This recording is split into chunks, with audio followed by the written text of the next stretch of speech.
우리가 같이 한번 읽어볼까요? 인생에 한번 읽어보겠습니다. 시작. 인생의 참 행복은 아름다운 마무리에서. 우리가 참 왜 살나라고 물으면 행복하게 산다라고 이야기를 하잖아요. 근데 행복이 뭐냐라고 하면 마무리가 잘 되면 행복하지 않을까. 마지막에 웃을 수 있는 사람은 참 행복한 사람인데 아무리 잘 살아도 마지막에 웃지 못하면 참 슬픈 인생이 아닐까라고 생각을 해봅니다. 그래서 오늘 몇 가지, 오늘 크게 세 가지만 한번 준비를 해보고 싶은데요. 자, 우리는 어떻게 살고 있는지, 또 우리는 어떻게 잘 헤어져야 되는지, 그러기 위해서 우리는 무엇을 준비해야 되는지에 대해서 한번 생각해 봤으면 좋겠습니다. 오늘 여러분들이 이 교육을, 강의를 듣고 또 여러분 삶이나 여러분들 생활에 의미가 좀 부여되었으면 좋겠다는 생각이 드는데요. 저는 전공이 심리학이 제 전공입니다. 근데 보통 박사를 받으려고 하면 초등학교 6년, 중고등학교 6년, 대학교 4년, 대학원 2년 하면 석사를 받게 돼요. 그리고 나서도 7, 8년 내지 거의 10년을 해야지 박사를 받습니다. 그러시죠? 네. 그래서 박사들이 인정하거나 아이고 고생했다라고 하죠. 그러면 이제 박사를 받기 위해서 적어도 25년 내지 30년 공부를 해야 되는데 그 박사를 받으면서 사람들이 그냥 누워서 식은 죽 먹기로 박사를 받을까요? 아니겠죠. 12번도 울고 불고 보따리 싸고 싶을 때가 있습니다. 그러면 여러분이 결혼하시고 나서 25년 내지 30년을 사셨다면 결혼한 박사 받아도 되지 않을까요? 자, 결혼 생활 25년, 30년 하시면서 아이고 나는 누워서 식은 죽 먹기처럼 고생 한 번도 안 해서 갈등 한 번도 안 해서 라는 분이 계실까요? 안 계실 거예요. 그리고 옆에 분들에게 결혼한 박사님 한번 해주세요. 시작. 그러시죠? 네. 여러분은 만약에 명함에 결혼한 박사를 쓰셔도 됩니다. 그런데 누가 주냐고 내가 줬다라고 하면 되지 어느 대학에서 줬다 이게 중요한 건 아니거든요. 근데 또 저는 제가 인생을 뭐 짧게는 살았지만 보면서 많은 분들이 노년학에 대한 논문을 누가 쓰냐면 40대인 젊은 사람들이 노년학 논문을 써요. 근데 그 사람들이 번역하고 통계내고 해서 노년에는 이런 심리적인 변화, 사회적인 변화, 신체적인 변화가 있다라고 하지만 실제적으로는 어때요? 노년에 대해서 잘 몰라요. 자, 그런데 여러분이 70이 넘으시고 80이 다 되어가시면 노년한 논문은 쓰지 않았지만 노년에 대해서 아이고 늙어보니까 이렇더라 라고 감이 오시잖아요. 그래서 노년에 계시는 분들은 노년한 박사를 들었으면 좋겠어요. 자, 왜냐면 여러분 고속도로 휴게소에 가서 어르신들이 막 문 안 닫고 볼일 보시는 경우 많이 있죠. 그걸 젊은 사람들이 이해를 할까요? 40대인 노년한 박사가 그걸 이해할까요? 책으로는 많이 쓰지만 왜 저렇게 문도 안 닫고 볼일을 보실까? 또 그것도 이해가 되지만 또 옷도 안 올리면 다 안 올리고 옷 올리면서 나오시는 분들 많으시잖아요. 왜 저러실까? 이해가 돼요? 이해가 안 돼요. 어르신들에게 여쭤보면 이해가 돼요. 요실금이 생겨서 언제 문 닫을 겨를이 없어요. 요 일을 느끼자마자 바로 막 옷 내리기도 급급한데 언제 문 닫고 하겠어요. 그리고 옷도 안 올리고 나오는 이유는 내가 이렇게 급한데 또 뒤에 누가 급한 사람이 있지 않을까 배려해서 옷도 올리면서 나오시는 거예요. 자, 이걸 40대 노년학 박사가 이해를 못한다면 우리 실제 노년학 박사는 누구예요? 70이 넘으신 분들은 노년학 박사 아니겠어요? 자, 옆에 노년학 박사님, 혹시 70이 안 되신 분은 예비 노년학 박사님. 시작. 노년학 박사님, 예비 노년학 박사님. 네, 그렇습니다. 그런데 제가 어르신들이 한 번 돌아가시면 아프리카 속담에 작은 도서관 하나가 없어진다고 그랬어요. 그만큼 지혜가 많으신 분이다 라고 한다면 어르신들에게 척척 박사를 드리고 싶어요. 제가 왜 그 이야기를 드리냐면 저는 제가 심리학의 전공이라고 했잖아요. 그러다 보니까 어떤 분이 너무너무 서울에서 인쇄소를 하다가 사업에 실패를 해서 자살을 하려고 빚을 다 청산도 못하고 정리하고 한강에 뛰어들려고 하다가 그래도 내가 죽고 나면 우리 가장 가슴 아파할 사람이 우리 어머니 아닐까 그래서 80 넘어가 살아계시는데 그분에게 찾아가서 인사라도 드리고 가야지. 그래서 차를 한강으로 가다가 다시 고향으로 차를 몰아서 어머니 좋아하시는 소고기 한 건 사서 찾아갔어요. 그랬더니 어머니가 80 넘었겠어. 네가 주중에 이 대낮에 네가 웬일이냐? 출장을 가다가 가는 길에 지나가서 들렸습니다. 어머니, 이 소고기 국끓여 잡수시고 오래오래 사시면 좋겠습니다. 라고 인사를 했어요. 그러면서 어머니 절 받으세요. 자, 어머니가 생각하기에는 그냥 아들이 어머니에게 하는 절이라고 생각하지만 이 아들에게는 의미심장한 마지막 인사잖아요. 어머니를 말에 앉혀드리고 컨저를 넉죽했어요. 그런데 절은 했는데 고개를 못 들겠는 거예요. 망감이 교차했어요. 그러다 보니까 고개를 들었는데 못 들으니까 어깨가 허덕이게 되잖아요. 어머니가 그 아들의 어깨에 허덕이는 모습을 보고 한마디 합니다.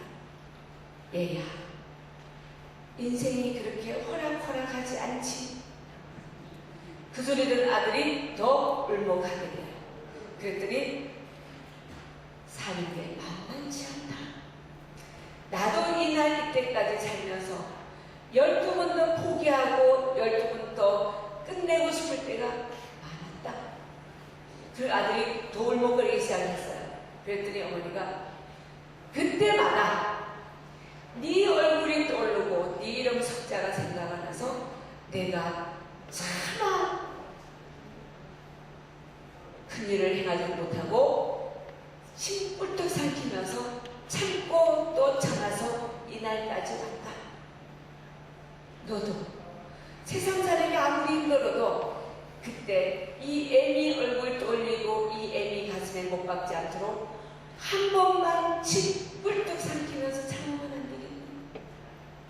그 이야기가 끝나자마자 아들이 어머니라고 엎어지면서 어머니 다리를 붙잡고 안고 통곡을 했다고 생각해요. 저는 50평생 사는 길이 힘든데 어머니는 어떻게 80평생을 한결같이 사셨어요. 그러면서 모자가 밤새 둘이 부둥켜 앉아서 사는 게 왜 이렇게 힘든지 앞으로 어떻게 살아야 될지 전전긍긍하면서 울고 하다가 아침에 일어나서 아들이 다시 큰절을 하면서 앞으로 제가 살아가는 날 동안에 어떤 일이 있어도 어머니 가슴에 못 박는 일을 하지 않겠다. 어머니 앞서가지 않겠습니다. 어머니 두고 보십시오. 라고 큰절을 하고 일어나서 다시 서울에 가서 조그마한 복사집부터 시작을 해서 다시 재기를 했다라는 이야기를 제가 들었습니다. 그때 그 어머님은 철학 박사도 아니고 심리학 박사도 아니고 인문학 박사도 아니에요. 그 아들의 어깨 주지를 보면서 척하면 상처인 어머니의 마음 아니겠어요? 그래서 어머니는, 부모님은, 어머니나 아버님, 부모님은 자식에게 척척 박사다. 맞죠? 네, 자, 여러분들이 척척 박사시네요. 척척 박사시네요. 근데 저희 시어머님 이야기를 하나 더 드리면 저희 시어머님은 99세까지 사셨어요. 그런데 한글을 모르시는 분이세요. 쉽게 말해 글을 안 배우셨다는 말씀이잖아요. 근데 제가 심리학을 공부하고 하다 보니까 상담 연구소를 하니까 저한테 상담으로 오는 사람들이 꽤나 있죠. 근데 어떤 사람이 남편하고 살아야 되나 말아야 되나 지금 별거 상태에서 상담을 하러 왔어요. 왜냐면 왜 별거냐면 이 어머니한테는 이 아들은 세상에 둘도 없는 효자고 이 아들에게는 세상에 둘도 없는 어머니예요. 모자가 너무너무 밀착이 돼서 효자가 되니까 며느리는 효부가 될 수 있을까요? 아들이 너무너무 효자면 며느리는 아무리 노력을 해도 효부가 될 수가 없어요. 그래서 이 아내가 이 시어머니하고 아들이 너무너무 사이가 좋은데 그 사이에 끼어들 수가 없어서 나는 더 이상 못 살겠다. 내가 집을 나갈 거야. 라고 했는데 그러면 시어머니나 남편이 좀 붙잡는 심리라도 해줄 줄 알았는데 네 발로 나갔으니까 네가 앞으로 들어올 때까지 데려오지 마라. 그리고 남편도 길에 늘려있는 게 여자야. 여자는 언제든지 갈아입을 수 있는 의복이야. 이런 남편하고 살아야 될까요? 말아야 될까요? 살아야 돼요? 말아야 돼요? 역시 여러분 말아야 돼요. 근데 이분이 말지 못하는 이유가 있어요. 이 남편이 되게 높은 관직에 있어요. 돈도 잘 벌어요. 유능해요. 놓자니 아깝고 붙잡고 있자니 힘든 그런 사람이었어요. 그래서 일단 별거를 하고 있는데 이걸 살아야 되나 말아야 되나 고민을 하고 있다가 어느 날 저한테 전화가 왔어요. 교수님, 어머님이 돌아가셨대요. 어떻게 해야 되죠? 가야 돼요? 자, 어떻게 알았어요? 그랬더니 남편이 전화를 해서 여보 어머님이 가셨으니까 들어와서 상주노릇 좀 해줘 라고 하면 자중응고도 가야 되겠지만 동사한테 연락이 왔대요. 남편은 전화 한 통 안 하고 자존심상에서 갈래니까 정상하고 안 갈래니까 욕먹을 같고 어떻게 해야 될지 모르겠다. 저도 그 상황을 다 아니까 이래라 하기 저래라 하기 좀 곤란해서 제가 좀 기다려주세요. 제가 뭘 하고 있으니까 다시 전화 드릴게요. 그랬어요. 그때 저희 어머님이 95세셨는데 옆에 계시면서 무슨 이야기인데 저희 어머님은 안동분이세요. 무슨 이야기인데 이만저만 하고 이렇습니다. 그랬더니 저희 어머니가 그거야 뭐 지가 살 마음이 있으면 가는 이고 살 마음 없으면 안 가는 기지. 너무 명쾌한 대답 아니에요? 살 마음 없는데 뭐 욕먹을 게 무슨 중요하고 뭐 살고 싶은데 자존심이 뭐가 중요하냐. 너무 명쾌한 대답이라서 어머님 말씀을 듣고 제가 전했어요. 당신 살 마음 있으면 가시고 살 마음 없으면 안 가셔도 됩니다. 신중하게 생각해서 결정하세요. 본인이 결정해 저를 원망하지 않을 거잖아요. 그랬더니 이분이 2주 후에 생각이 왔어요. 3호제까지 다 지내고 왔어요. 그 말은 살 마음이 있다는 거잖아요. 너무나 통쾌한 대답을 해주신 저희 어머니께 제가 여쭸어요. 어머님 어떻게 그런 걸 아세요? 그렇게 척척 아세요? 그랬더니 그걸 꼭 책을 찾아봐야 하냐? 컴퓨터를 켜봐야 하냐? 척 들어보면 모르냐? 그러세요? 저는 잘 몰라서요. 그랬더니 네가 심리학 박사느냐? 나는 척척 박사다. 맞죠? 네. 그러고도 네가 교수냐? 네가 교수라면 나는 고수다 이거야. 그래서 그때부터 저는 어머님을 고수로 모시고 살았습니다. 이것이 어머님이 학교를 다니지 않고 한글을 모르셔도 척 들어보면 아시는 게 지혜잖아요. 그래서 저희 어머님은 노년학 박사는 물론이고 척척 박사, 뭐 고수까지 부칭을 받으셨다면 저희 어머님만 그렇게 했어요? 여기 계신 여러분들이 다 그렇지 않겠어요? 자, 자신이 안에서 나는 고수야. 나는 척척 박사야. 나는 노년학 박사야. 나는 인문학 박사야. 그렇죠. 결혼학 박사까지. 오늘 박사학위를 5개 드렸어요. 네, 여러분 자녀들이 뭐라고 나는 척척 박사야. 나는 노년학 박사야. 라고 너희들이 늙어갔냐? 나는 젊어갔다. 이렇게 큰 소리 하셔도 되는 겁니다.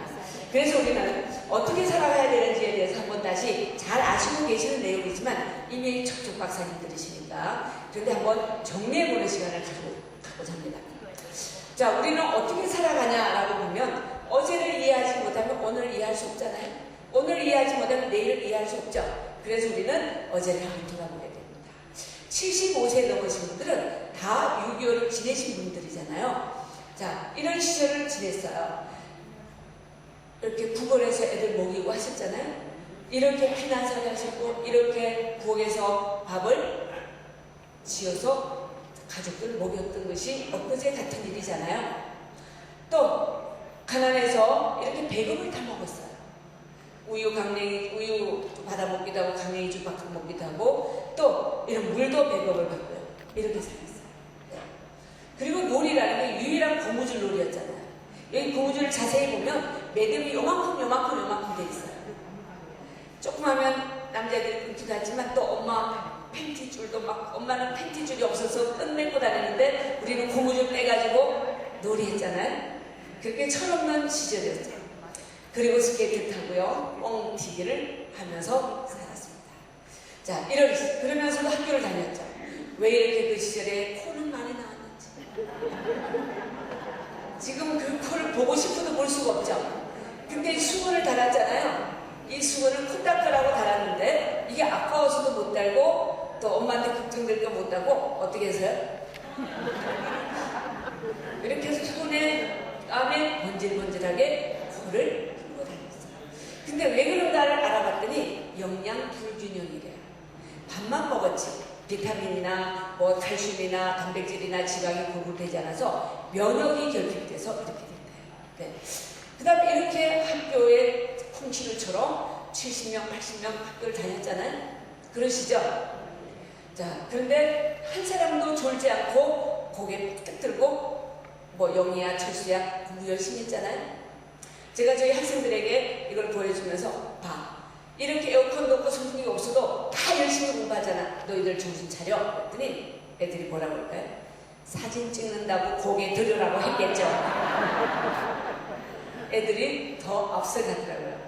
어쨌든 이렇게 한 교실에서 여러 사람이 있었습니다. 저는 이 그림을 볼 때마다 생각나는 분이 계세요. 저희 어머님이, 저도 시골에서 살았는데요. 저희 어머님이 초등학생인 저를 그래도 밭 내는데, 풀 뽑는데 데려가서 조금 도움이 될까 하고 저를 데리고 가요. 그러면 저는 다른 일도 물론 힘들겠지만 제가 한 일 중에서 그 대학 끝에서 구름 한 점 없이 정말 그늘 한 점 없는 곳에서 풀 뽑는 것이 제일 힘든 일이었던 기억이 나요. 물론 더 힘든 일이겠지만 제 어릴 때 기억이라서 그렇게 각인해 있는지 모르겠어요. 엄마는 빨리 하지만 이만큼 풀을 뽑아야 될 몫이 있지만 저는 빨리 해가 졌으면 좋겠고 비가 왔으면 좋겠고 막차가 내려갔으면 좋겠고 집에 갔으면 좋겠고. 그런데 엄마는 해가 져도 풀인지 콩인지 분간이 되지 않을 때까지 뽑잖아요. 그래서 나중에 분간이 되지 않으면 혹시나 콩을 뽑을까봐 그때서야 신발 홈이 챙겨서 집으로 오게 되죠. 오자마자 아까 전 부엌에서 불 떼서 밥을 하게 되고, 그러고 나면 무슨 반찬을 차렸는지는 모르겠지만 저희들한테 마루에 밥을 차려주고 먹으라고 해요. 저희는 허겁지겁 먹으려고 하다가 엄마는 그러면 나는 숨이 차서 숨 좀 더. 그런 얘기를 했어요. 그때 진짜 엄마가 숨이 찬 줄 알았어요. 그래서 저희들이 후딱딱 먹고 나면 엄마는 저희들 먹은 걸 이렇게 잘 올려서 잡수시고 저녁에 누우시면 덩이 너무 가려워서 익어서 땅에다가 바닥에다 못 대고 옆으로 뒹굴면서 너무 가렵다고 이야기하셨던 적이 기억나요. 그렇게 방학을 보내고 제가 9월달이 돼서 초등학교 국민학교 6학년 때 학교를 갔는데 이렇게 교실에 앉아서 공부를 하고 있었어요. 뭐 80명이 앉았으니까 얼마나 꽉꽉 찼겠어요. 그러다가 우연히 바깥 창밖을 쳐다봤는데 어머니는 시골에 계시는데 제 마음속에 어머니 환상이 보였어요. 저는 이렇게 그늘에 앉아서 공부를 하고 있는데 지금도 저희 어머니는 저 대학 끝에서 허리가 굽도록 허리가 익도록 풀을 뽑고 있을 어머님을 생각하니까 졸음이 싹 살아나면서 내가 이 그늘에 앉아서도 공부를 못한다면 인간이 아니다, 자식이 아니다 라는 생각이 들어서 그때 철이 들은 것 같아요. 그 이후에 인생을 살아가면서 힘든 순간이 있을 때마다 어머니가 고생했던 생각을 하면 그 고생에 비하면 정말로 눈곱에 키만큼도 되지 않는다고 생각할 때 정신이 번쩍 들었던 그런 모습이 있습니다. 저희 어머니는 저한테 공부하라고 한마디도 하지 않았던 것 같아요. 그냥 삶으로 보여준 지혜가 우리는 어떻게 살아야 된다라는 삶의 교훈이었잖아요. 부모가 자식에게 물려줄 수 있는 가장 훌륭한 유산은 돈도 집도 땅도 아니라 이렇게 살아라 라고 한다면 그것이 가장 큰 유산이 아니겠어요? 나처럼 살아라, 나처럼 농사를 지어라, 나처럼 공장을 다니라, 나처럼 뭐 빨래를 해라, 이건 아니지만 나처럼 알뜰하게 살아라, 나처럼 성실하게 살아라, 나처럼 부지런히 살아라 하는 것이 보여준다면 자식은 배운 대로 살지 않고 본 대로 산다고 이야기하잖아요. 자, 옆에 자녀라고 생각하시고 너도 나처럼 살아라. 시작. 이렇게만 이야기할 수도 우리는 성공한 부모가 아닌가라고 생각을 합니다. 저희 어머니가 하신 일은 없지만, 자, 그래서 우리는 학교를 다니면서 이렇게 청소를 왜 이렇게 열심히 했는지. 열심히 했잖아요. 뒤로 밀고 앞으로 밀고, 자, 뭐 창문을 닦는데 요새처럼 공기가 탁하지 않은데 뭘 매일 창문을 닦아야 될 일이 뭐가 있을까요? 이렇게 청소를 했기 때문에 여기 계신 여러분이나 저나 인성이 발달한 거예요. 지금 이렇게 우리 애들한테 이렇게 시키라고 그러면 지 엄마들이 가서 할 거야. 청소기 돈 모아서 사다 줄 거예요. 이것이 과연 잘하는 것인가 생각이 필요했죠. 그때 자기가 했던 일은 자기가 책임져야 되는 훈련이 되는 것이 이런 모습이 아닌가라고 생각을 합니다. 재밌는 놀이고 이렇게 버스 타고 다녔잖아요. 지금 만약 이렇게 타면 아마 민원이 들어가서 운수회사가 바로 문을 닫았을 거예요. 그죠? 그런데도 교통사고 나지 않고 기사 안내양이 땅땅땅 치면 차를 한번 확 흔들면 제자리 평정을 찾았잖아요. 이게 얼마나 지혜로운지. 이 안내양들이 다 우리 또래야. 다 지금 60대 중반쯤 되실 거예요. 얼마나 씩씩하게 잘 살고 있을까. 그러는 중에는 우리는 전쟁을 치르잖아요. 이 탱크 앞에서 동생을 업고 다니는 누나. 이분들의 상처가 어떨까요? 엄마는 어디 가고 아빠는 어디 가고요? 오빠는 어디 가고 누나가 동생을 업고 다니고 있어요. 여기에 누가 우리 적군인지 누군지 신변을 하기 위해서 이렇게 주고 이렇게 하는 모습이 전쟁이었어요. 이런 전쟁을 치르면서 우리는 총각 시절을 보내고 결혼을 하고 출산을 하고 연탄을 재고 이렇게 해서 살았습니다. 이런 갈등 속에 살았지만 지금 여기 계신 여러분들을 보고 누가 이런 고생을 했다라고 감히 이야기할 수 있을까요? 하나도 고생 안 하신 분 같아요. 어쩌면 그렇게 잘 관리하셨어요. 네. 이래서 우리는 중년이 되고 이제 자녀들이 결혼을 하게 돼요. 손자, 손녀를 하게 되죠. 여러분 자녀들보다 더 이쁜 게 손자다? 맞아요? 네. 그렇죠. 어떤 분이 그러더라고요. 밥 먹다가도 손자 생각이 나면 그렇게 보고 싶대요. 자다가도. 이렇게 손자가 보고 싶을 만큼 어떤 남자가 보고 싶으면 바람이 나겠다고 그러더라고요. 이해가 되시나요? 그만큼 바람 날 만큼 손자가 보고 싶다는 거예요. 남편보다 아들, 딸보다 더 보고 싶은 게 손자다. 자, 그 정도로 손자가 이쁩니다. 이렇게 지냈는데 어느 날 우리가 노년이 되어버렸어요. 법적으로는 뭐 65세라고 하지만 사실 75세 이렇게 되면서 아침에 해가 떴지만 갈 데가 없어요. 이게 무의고잖아요. 예전에 바빠서 정신을 못 차렸는데 갈 데가 없어요. 우리가 열심히 허리가 붓도록 일을 했는데 내가 늙어서도 빈곤, 폐지를 모아야 되고 내 의식주를 생각해야 된다. 먹고 살고를 걱정해야 된다. 이것이 우리의 모습입니다. 너무 슬프지 않으세요? 여기 계신 여러분은 절대 그렇지 않은 것이고요. 그런데 내가 병이 들었어요. 생로병사 이렇게 되잖아요.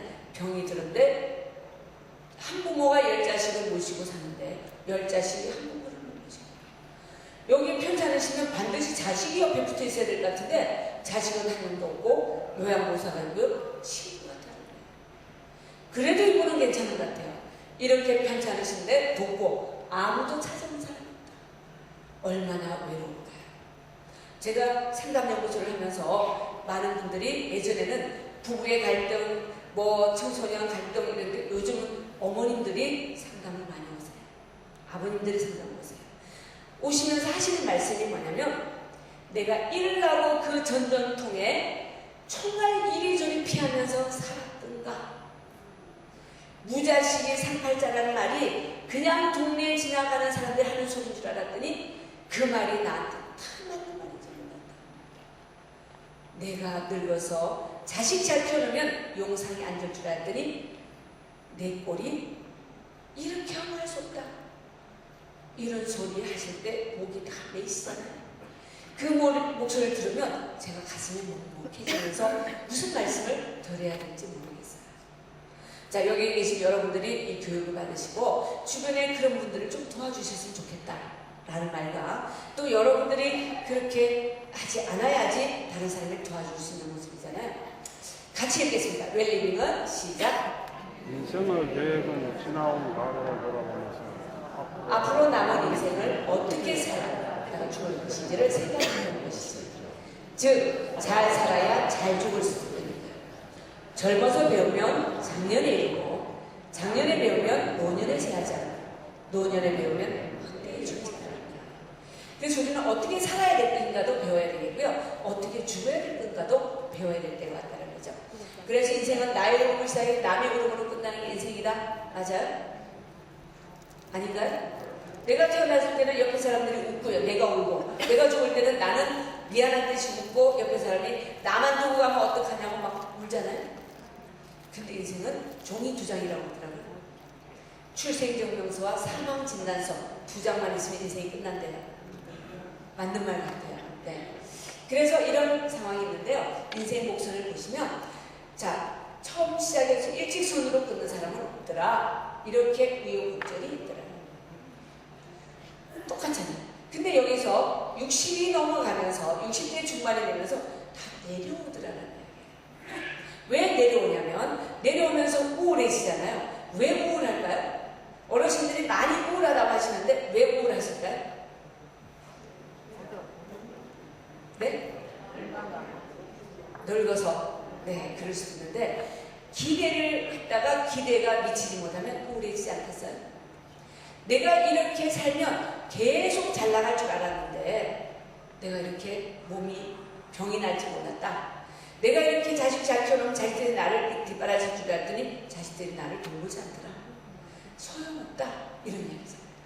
근데 가끔 요양원에 가보시면 여러분들이 기저귀 차고 휠체어 타고 앉아서 하시는 말씀들을 들어보면 왕년에 이런 이야기 많이 하잖아요.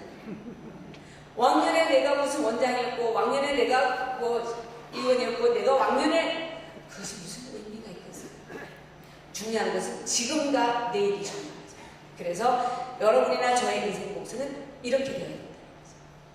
오늘이 어제보다 내일이 오늘보다 더 멋진 날이라고 믿고 기대하고 살아가야지 우리는 멋진 인생을 살 수 있어요.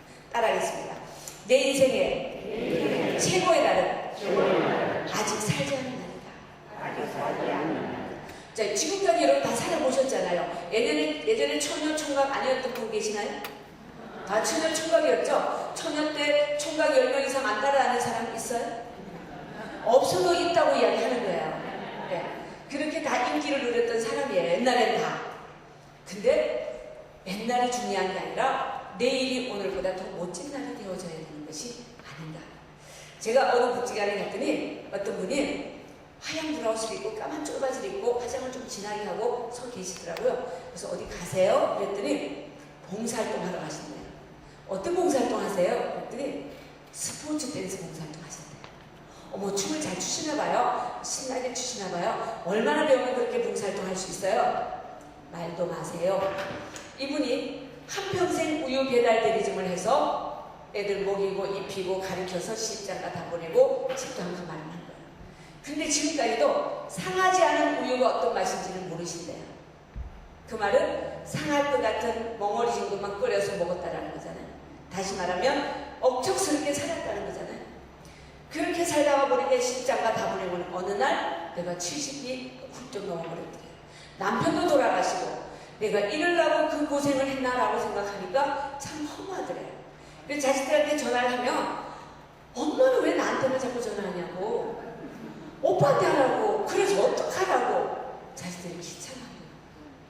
그러니까 자식도 소용없다는 생각이 들면서 내가 무슨 낙으로 남편도 없이 이렇게 사나 생각하니까 우울해지더래요. 근데 옆에 친구들이 그렇게 해서는 안 되니까 나 따라 복지관을 가자. 그래서 친구 따라 강남 간다고 가보니까 여기는 노래교실, 여기는 뭐 요가, 여기는 뭐 이렇게 하는데 어느 알편이 막 춤을 추더래요. 그래서 바깥에서 그냥 따라 했대요. 뭐 차차차차차 이렇게 했더니 들어오라고 그러더래요. 들어가서 차차차 또 했겠죠. 그러니까 잘한다고 그러더래요. 이분이 재능이 있었던 거예요. 끼가 있었던 거예요. 근데 한 번도 먹고 살기 어려워서 이 끼를 발휘해보지를 못했던 거예요. 그래서 이제 춤을 추고 하다 보니까 남는 게 시간이잖아요. 잘하니까 강사님이 많이 바쁘시냐고. 아니라고.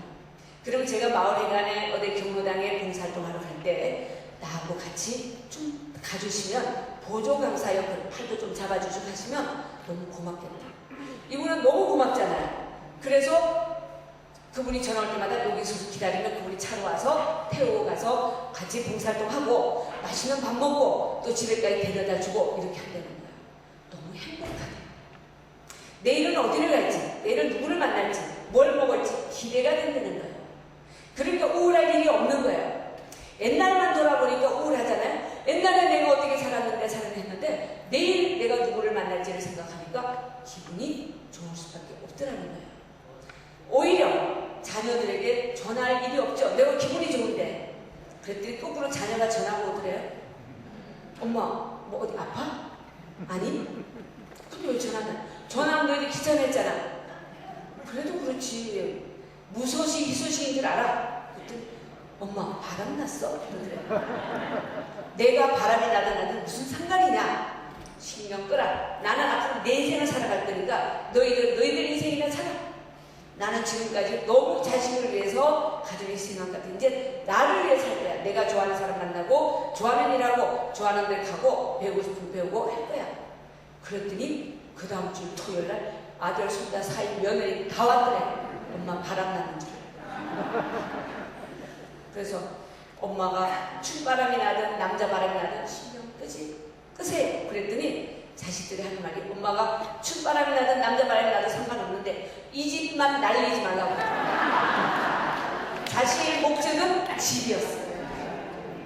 엄마 요새 세상에 어떤 세상에 또 어떤 남자들이 어떻게 꼬셔서 해가 집 다 막아먹고 나중에 길거리에 앉으면 우리 엄마 안 봐. 이 집만은 날리지 말라고. 그래야지 자기들한테 돌아가는 게 있습니다. 이게 자식이다 라는 이야기를 했어요. 자, 그분이 멋지게 살죠. 우리도 그렇게 살아야 되지 않을까 생각합니다.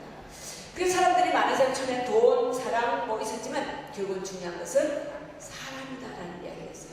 삶이라는 것은 자, 사람으로 읽어도 좋고요. 삶으로 읽어도 좋습니다. 사람의 주는 말이 삶이 됩니다. 근데 우리 인생의 70%가 사람과의 일이라는 거예요. 우리가 성공한 인생이란 좋은 사람을 만나고 스스로 좋은 사람이 되는 것이 내 인생의 성공이다라고 이야기합니다. 자, 옆에 분들에게 좋은 사람이 되겠습니다. 시작. 좋은 사람이 되어주십시오. 이렇게 살면 우리는 성공한 삶이 아닌가라고 생각을 합니다. 자, 그런데 우리가 중요한 것은 명품 인생을 살아야 되잖아요. 명품 인생. 우리가 아까 처음에 웰리는 잘 살아야 잘 죽을 수 있을 거죠. 그랬죠? 잘 살아는 게 명품 인생인데 이 5가지를 잘하면 명품 인생이 되지 않을까라고 생각합니다. 자, 일과 여가. 일은 뭐고 여가는 뭘까요? 일은 돈 버는 기쁨을 누리면 일이 아니겠어요? 일을 해서 돈을 벌잖아요? 굉장히 기쁘죠? 근데 여가는 돈 쓰는 기쁨을 누리는 게 여가가 아니겠어요? 여러분 여가를 즐기면서 돈을 안 쓸 수 있어요? 취미생활 하면서 뭐 하면서 안 쓸 수 있어요? 예, 이제 우리는 돈 버는 일보다 돈 쓰는 일에 신경을 써야 됩니다. 어떤 할머니가 그랬어요. 신경 찔러 죽겠다 그러시더라고요. 왜 그러세요? 그랬더니 이분이 너무너무 고생을 해서 뭐 돈을 벌어서 조그마한 상가도 하나 있고 현금도 있고 통장도 있대요. 그러다 보니까 지금은 아들 하나밖에 없대요. 남편도 다 혼자. 근데 할머니 이름으로 상가도 있고 집도 있어요. 그리고 돈도 있어요. 이걸 아는데 아들이 아는데 전혀 어머니한테 잘하지 않는데요. 왜냐하면 돌아가시면 그게 다 지한테 올 걸 아니까. 근데 어머님은 이 아들 보고 싶고 손자 보고 싶잖아요. 시골에 약간 중소도시에 있는데 있으면서 얘야 와서 이 밭에 있는 나물도 좀 뜯어가고 딸기도 좀 따가고 한번 왔다 가라. 애들도 보고 싶고. 그랬더니 아들 하는 말이 뭐예요? 택배로 보내달라고. 그 돈이면 2박스, 3박스 사면 돼. 바빠서 못 간다. 엄마가 얼마나 속이 상하겠어요. 그 음식도 음식이지만 그 나물도 나물이지만 손자들 보고 싶고 용돈도 좀 주고 싶잖아요. 안 오니까 용돈 줄 일이 없는 거예요. 그렇다고 어머님이 통장으로 보내고 싶진 않은 거예요. 그럼 괘씸한 거죠. 괘씸해서 막 신경질이 나는 거예요. 자식 주자니 약이 오르고 다른 데 사회에 기증하자니 아깝고 내가 쓰자니 쓸 일이 없고 옷을 살 일이 있어요. 뭐 먹을 일이 있어요. 뭐 놀러 갈 일이 있어요. 돈을 쓰고 싶은데 쓸 일이 없는 거예요. 모으는데 급급해서. 너무 고생해서 먹었기 때문에 함부로 쓸 수도 없어요. 그 심정 이해가 되시죠? 신경질나 죽겠다. 이해가 돼요. 그래서 저한테 상담을 하길래 제가 어머니한테 그랬어요. 가장 자주 가는 곳이 어디예요? 그랬더니 온천을 자주 가신대요. 온천을 갔다 몸이 피곤해서 일주일에 3번씩을 가신대요. 그럼 거기 가면 자주 만나는 사람이 있죠? 네, 오늘 나처럼 자주 오는 사람들이 있어. 그분들하고 친구하세요. 그분들한테 밥 사세요. 그랬더니 그 사람들이 나와 놀아주랴? 그래요. 내가 밥 사겠다고 하세요. 내가 오늘 여기서 이 도시에서 제일 비싼 데 가서 살 테니까 밥 먹자. 그때 처음에는 3사람 보더니 다음 5사람 보더니 7사람 보더니 자꾸 많아지더래요. 그런데 돈 10만원, 15만원, 많이서 20만원 쓰는데 그렇게 기분이 좋대요. 돈 쓰는 재미가 이렇게 좋은지 몰랐대요. 내가 돈을 쓰지 않고 온천에 갔을 때는 사람들이 아이고 어르신 오셨어요 그러더니 내가 돈을 쓰고 밥을 사니까 형님 오셨어요. 호칭이 달랐어요. 그러다가 저러다가 내가 오늘 일해서 온천에 못 간다 그랬더니 무슨 일이냐고 온천 끝나고 다들 뭐 죽 써가지고 찾아오더래요. 병원 간다니까 데려다 주더래요. 내가 밥을 사니까 자기들 생일 때 초대하고 초대해서 외롭지 않을 만큼 행복하다. 이렇게 돈 쓰는 재미가 이렇게 행복할 줄 몰랐다. 그러면서 자식들은 내가 돈도 못 쓰고 다 지고 있다가 지 놔줄 줄 알았지 천만의 통떡이라고 그러더라고요. 그랬었어요. 자, 돈 쓰는 재미가 이렇게 행복할 줄 몰랐다. 저 뒤에도 나오겠지만 록펠러라는 사람이 미국의 선교왕이었잖아요. 이분이 43세 미국의 최고 부자, 53세에 세계 최고 부자가 됐잖아요. 세계. 근데 55세에 불치병을 앓게 되잖아요. 이유도 모르고 1년밖에 못 사는. 그러니까 이 돈을 이렇게 벌어놓으면 뭐해? 라고 병원에서 나오는데 병원 입구에 주는 것이 받는 것보다 복되다라는 구절이 보이더래요. 저게 뭘까? 되게 새로 와닿아서 기억하고 있는데 원무과 앞을 보니까 어떤 애기 엄마가 확 울고 있더래요. 비서를 보내서 물어보라고 그랬더니 병원비가 없어서 퇴원하라고 그러고 입원시켜달라고 그러고 막 울고 있대요. 저 병원비를 우리가 대줘라. 그래서 병원비를 대줘서 그 사람이 다 낫고 찾아와서 너무 고맙다고 인사를 하는데 이런 행복이 또 있을까? 내가 돈을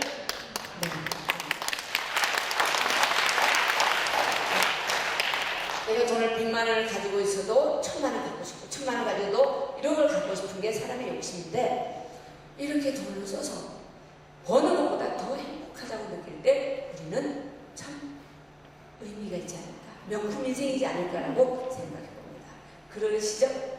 네, 여러분들도 밥을 얻어먹을 때보다 밥을 살 때 행복하다면 명품 인생을 사는 거예요. 이해가 되시죠? 네. 자, 그러면서 나와 타인이라고 그러는데, 자, 타인을 위해서 많이 살았어요. 자식을 위해서도, 남편을 위해서도, 아내를 위해서도 부모를 살았지만, 이제는 나를 위해서 살아야 된다. 왜냐하면 이기적으로 살아라는 말이 아니라, 내가 나를 위해서 살지 못하면 계속 원망하게 돼요. 우리 부모님들이 우리한테 하는 이야기가 뭐예요? 내가 안 먹고 안 입고 안 쓰고 너희들 어떻게 키웠는데 이 소리 많이 들어보지 않으셨어요? 그럴 때 자식들이 아이고 잘못했습니다. 그렇습니까? 그렇게 나올까요? 뭐라고 그럴까요? 누가 그렇게 쓰지 말라고 그랬어요? 누가 먹지 말라고 그랬어요? 어떤 분이 30대 후반에 혼자가 돼서 3남매를 키웠어요. 잘 키워서 큰아들이 국회의원, 둘째아들이 의사, 셋째가 뭐 변호사, 며느리, 박사 다 잘 키웠어요. 며느리, 손자, 손녀도 스카이대를 다 보냈어요. 이분이 입만 뻥끗하면 내가 재혼도 안 하고 청산가구로 너희들 3남매 보고 살았는데 너희들 나한테 그러시냐? 그럼 자식들이 뭐라고 해요? 누가 재혼하지 말라고 그랬어요? 지금이라도 하세요. 그럼 개심한 놈들인가? 자, 그래서 여러분들이 우리가 지금이라도 자식들을 원망을 가지고 그렇게 살지 말아야 돼요. 그러면 나가 하고 싶은 걸 하고 살아야 되잖아요. 따라하겠습니다. 원망할 거라면 그렇게 살지 말고 그렇게 살았더라면 원망하지 마라. 그렇지 않겠어요? 누가 그렇게 시켰어요? 내가 원해 산 거잖아요. 하지 마라. 그래서 우리 여러분이나 저나 갈까 말까 할 때는 가야 돼요. 할까 말까 할 때는 해야 되고, 놀까 말까 할 때는 놀아야 되고, 줄까 말까 할 때는 줘야 돼요. 근데 갈까 말까 내년에 가지 뭐. 내년까지 내가 살아있다는 보장이 있어? 내년에 무릎이 괜찮다는 보장이 있어? 지금 해. 그때 아이고 작년에 할 걸, 그때 줄 걸, 그때 배울 걸, 그때 어떻게 할 걸 할 것들 지금 해. 이해가 되시죠? 네, 따라서 지금 하자. 지금이 내 인생의 절정이다. 우리는 많이 망설이는 게 습관이 돼 있어서 말까 말이면 일단 돈이나 자식이나 누구 큰 피해 주지 않는다면 해야 되는 것이 우리가 해야 될 숙제다라고 이야기했습니다. 왜냐하면 원망하지 않게 해서, 후회하지 않게 해서. 자, 그리고요, 현실과 낙관도 있고 성찰과 지혜가 있어요. 여러분들이 지금까지 살아오면서 학교에서 배우지 않은 인생에서 배운 성찰한 게 어떤 것들이 있을까요? 세상에 공짜가 없다. 다 아시잖아요? 책에서 안 배웠어요. 세상에 공짜가 없다는 걸 우리가 삶에서 배웠잖아요. 그러면 우리는 공짜가 없다는 걸 알면 성실히 노력해야 된다는 거 우리가 다 알고 있죠. 네, 이걸 인식하셔야 되겠고요. 또 하나 배운 게 뭘까요? 성찰한 게 자식 뜻대로 안 된다. 자식 뜻대로 되나요? 안 돼요? 앞에 두 분은 안 말씀 안 하시는 분이니까 되나 봐요? 네. 자, 자식 때문에 눈물 흘려보지 않은 부모가 있을까요? 없어요. 자식 때문에 가슴 아파보지 않은 부모가 없을 거예요. 그래서 제가 어디 가서 이렇게 한 500명쯤 모인 데서 강의를 하면서 자식 때문에 울어보지 않은 부모가 있을까요? 그랬더니 앞에 분들이 없어요. 그랬어요. 그러고 있는데 저 뒤에 계신 어떤 분이 목소리를 탁 좀 높여서 아이고 나는 자식이 내 입에 혀처럼 움직여서 자식 때문에 속썩어 본 적이 없어. 그랬어요. 여긴 자기들 속상하다고 그랬는데 그랬더니 분위기가 싸해지잖아요. 자식 자랑을 한 거죠.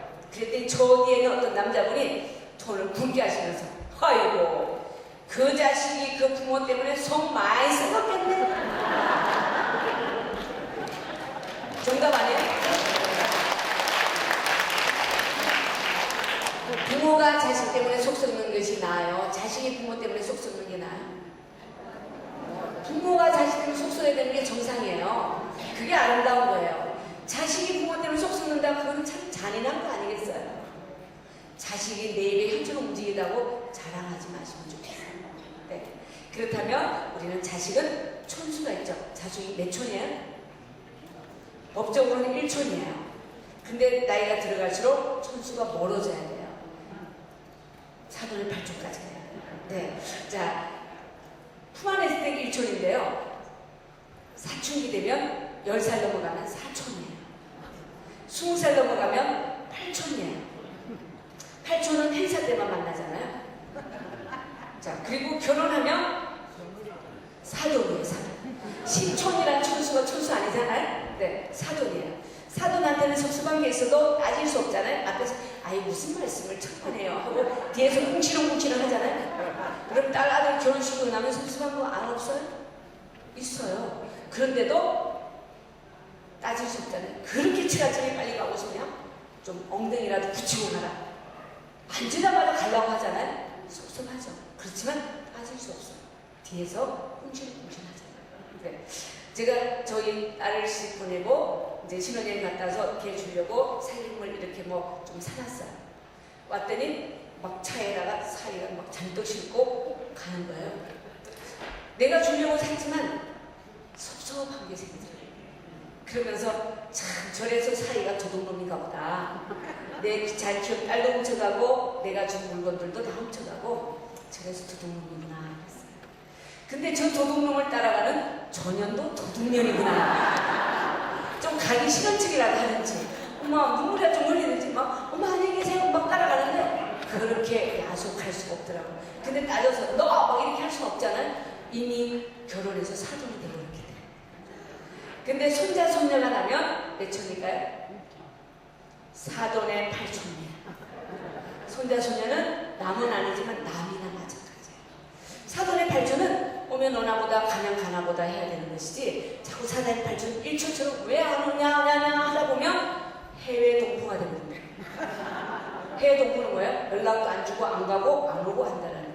여러분들은 그렇지 않지만 저는 상담을 하다 보면 정말로 4년째 며느리 얼굴을 못 봤다는 사람도 많이 있고요. 명절마다 아들을 혼자 만나는 사람도 있고요. 손자 아빠가 보고 싶어서 정말 눈이 희둥그레진다는 분도 계세요.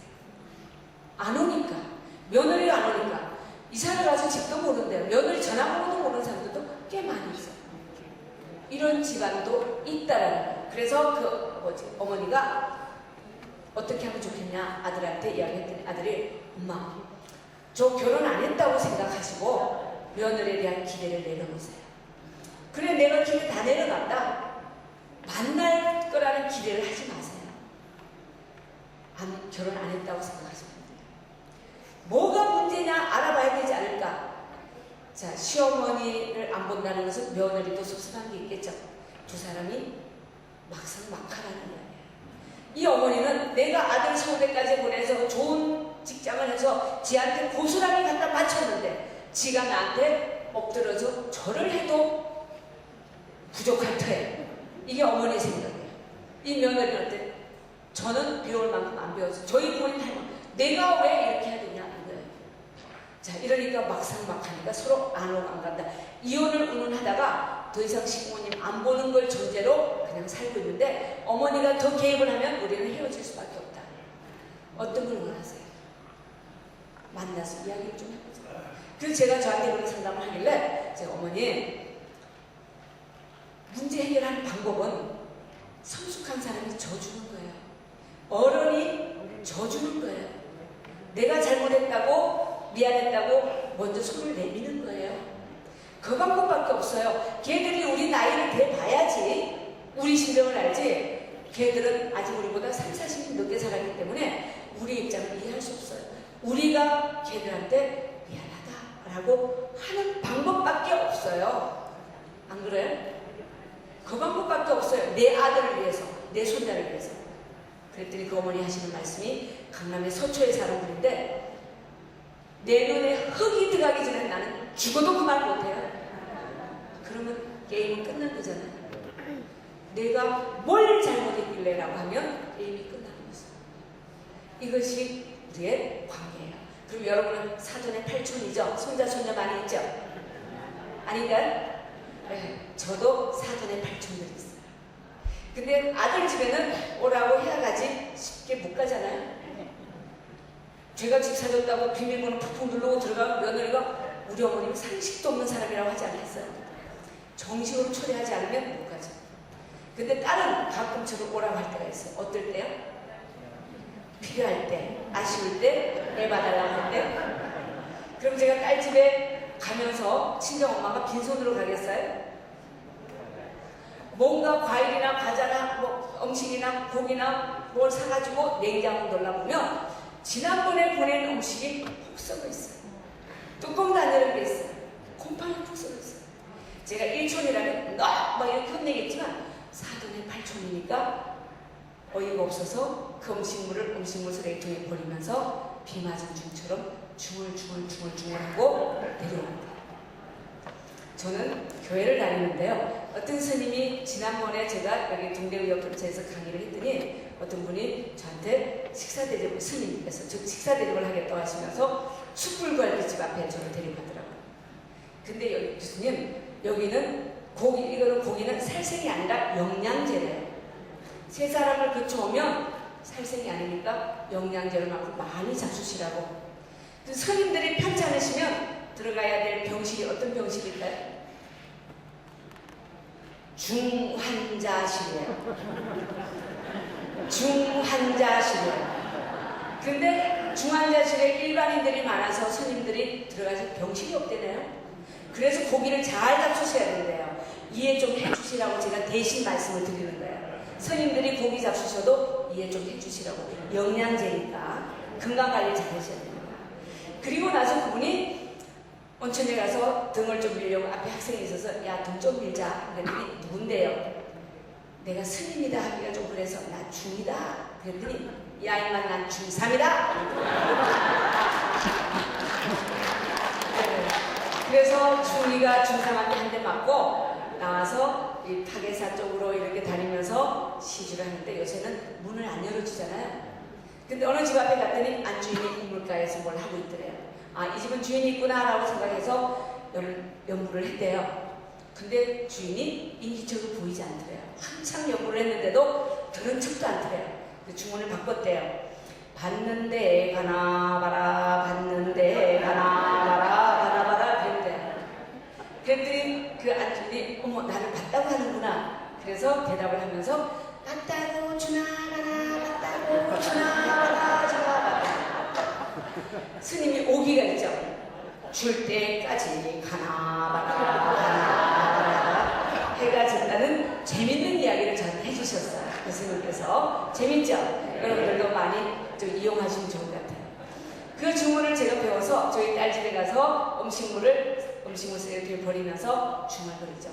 다시는 주나 마라 주나.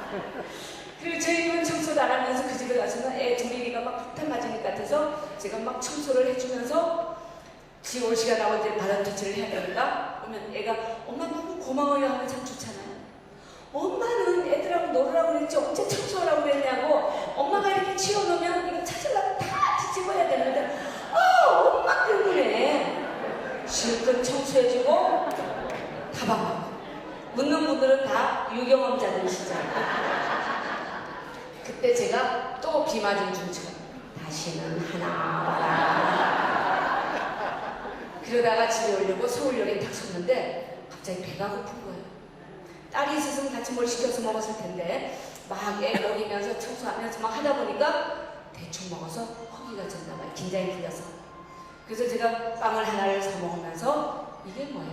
부모가 자식한테 이런 대접을 받아도 되나? 이런 생각이 들면서 씁쓸하게 또 중얼거리죠. 다시는 가나 마라. 근데 그때부터 안 가고 안 주고 안 했으면 지금 2년 다 끝났겠죠. 지금 또 왔다 갔다 하는 거 보면 또 주고 또 가고 또 하고 참 부모는 바보가 아니면 부모가 될 수 없는 것 같아요. 그래서 참 씁쓸하다. 자식 낳고 키우고 가르치고 뭐 배워서 시집장가까지 보내도 좋은 소리 듣기는커녕 늘 원망만 듣고 있는 이 부모가 할 짓인가? 라고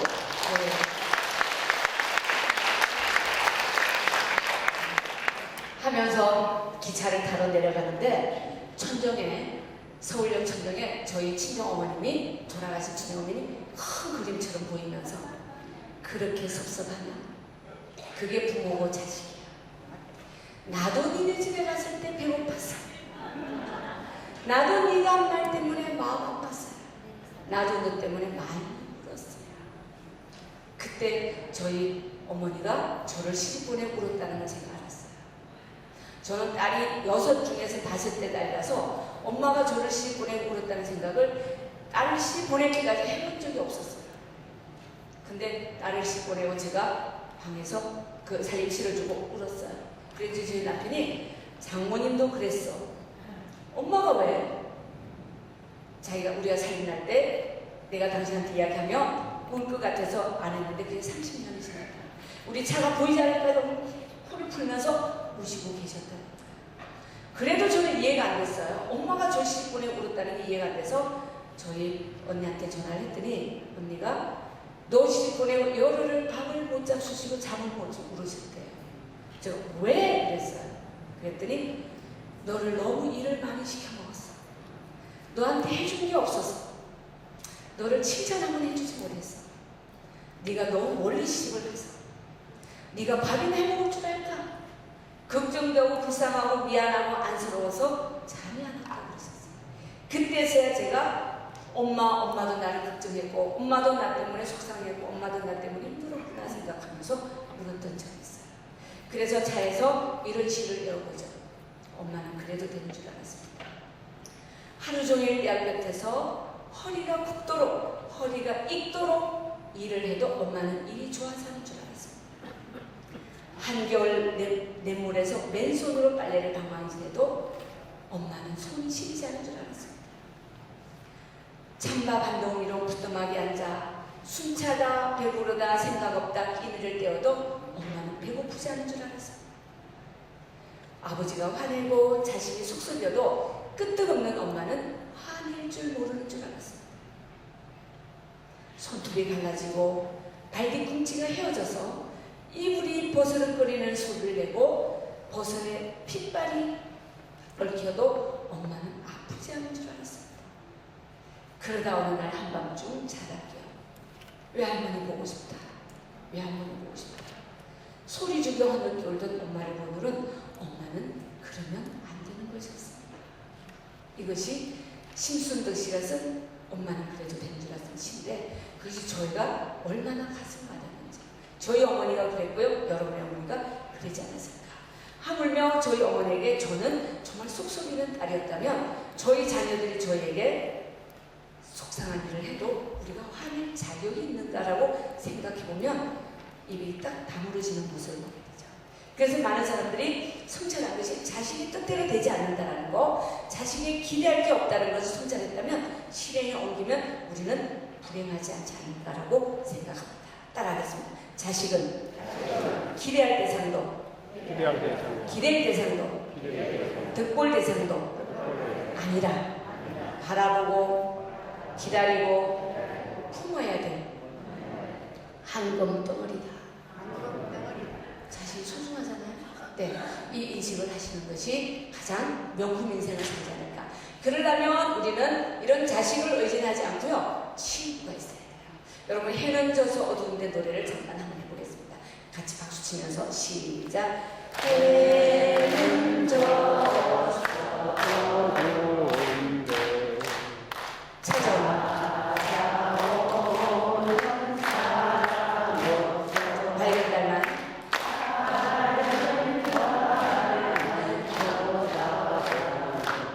외롭기 하니 없네 내 동무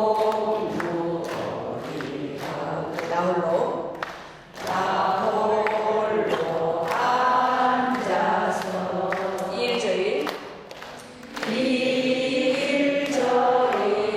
생각하 눈물만 흐른다.